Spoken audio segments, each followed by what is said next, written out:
na 20 pesos ang kilo ng bigas ay tinupad mo ba?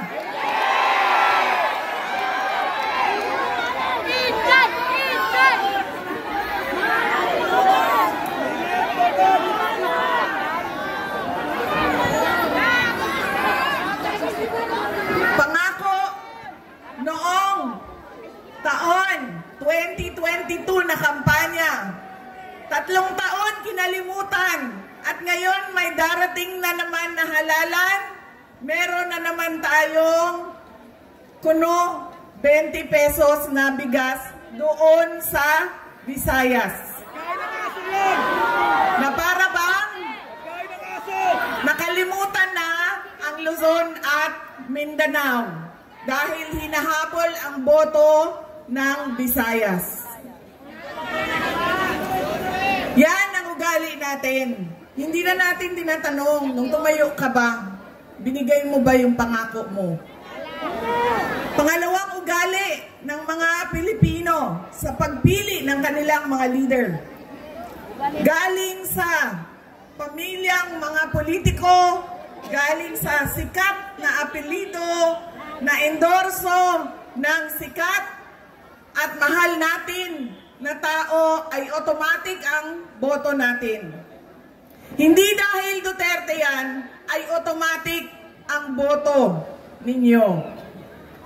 Dapat tinitingnan din ninyo ano ba ang kapasidad at abilidad ng tao na ito. Duterte ka, pero ano ang kaya mong gawin para sa bayan?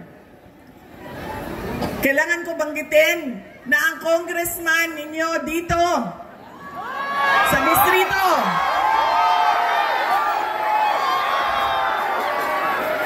ay inendorso mo ba?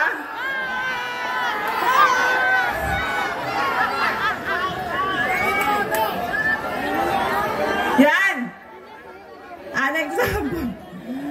Ang sample ng automatic yung boto natin, sikat, endorse ng sikat, galing sa pamilya ng mga politiko Duterte, ang boto natin yan. Ganyan ang ugali nating mga Pilipino. Alam nyo, yung congressman nyo, si Joel Chua ba yun?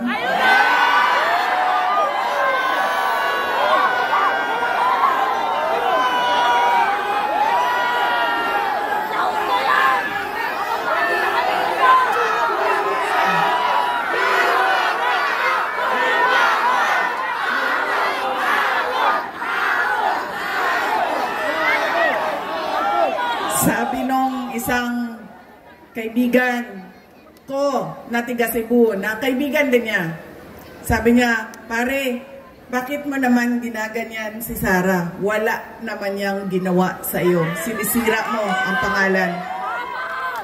Sabi niya doon sa kaibigan namin, putang ina pare, hindi ko naman kilala si Sara at hindi niya ako kilala. So ano bang pakialam ko sa kanya? Putang ina rin. Putang ina niya rin. Andito ako ngayon sa distrito niya.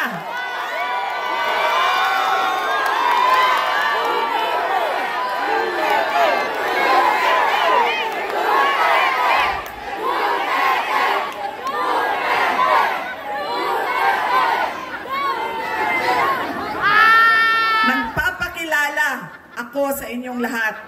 Ako si Sara Duterte. Kaya ko makipag-away sa kanal.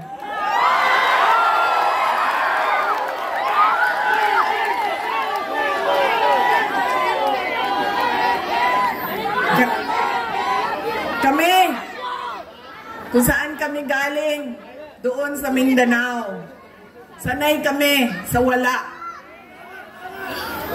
Kaya, walang mawawala sa akin kung dalhin ko ang away na ito dito sa kanal ng distrito ninyo.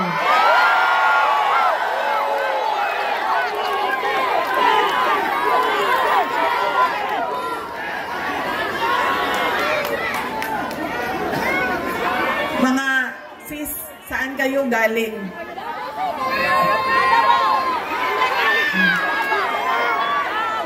Kinsay mga tausog diri, mga Maranao.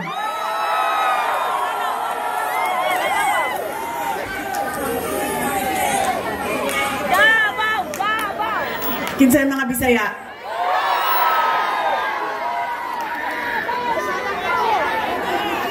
Ayaw mong kalimot ha, pag-abot sa adlaw sa piniliay, butangin na ninyo og 0 si Chua.